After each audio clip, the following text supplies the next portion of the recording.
एक बार देवर्षि नारद जी वैकुंठ धाम गए। वहाँ उन्होंने श्री भगवान विष्णु जी का नमन किया। नारद जी ने श्री हरि से कहा, प्रभु, पृथ्वी पर अब आपका प्रभाव कम हो रहा है। धर्म पर चलने वालों को कोई अच्छा फल नहीं मिल रहा।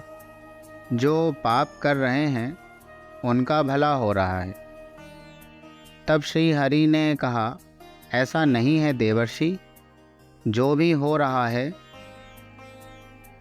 सब नियति के जरिए हो रहा है।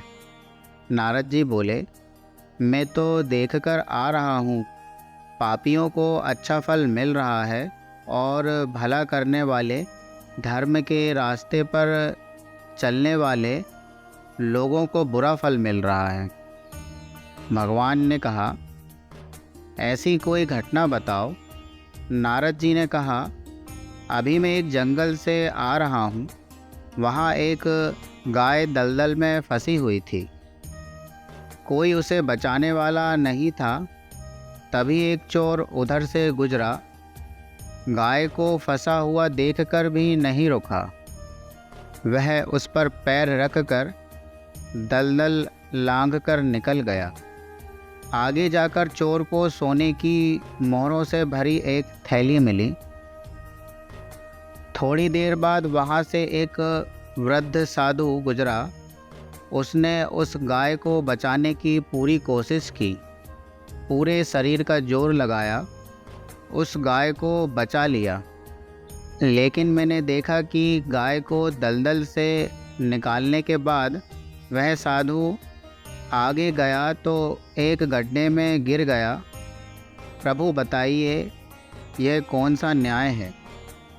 नारद जी की बात सुन लेने के बाद प्रभु बोले, यह सही ही हुआ। जो चोर गाय पर पैर रखकर भाग गया था, उसकी किस्मत में तो एक खजाना था, लेकिन उसके इस पाप के कारण उसे केवल कुछ मोहरें ही मिली। वही उस साधु को गड्ढे में इसलिए गिरना पड़ा क्योंकि उसके भाग्य में मृत्यु लिखी थी। लेकिन गाय को बचाने के कारण उसके पुण्य बढ़ गए और उसकी मृत्यु एक छोटी सी चोट में बदल गई।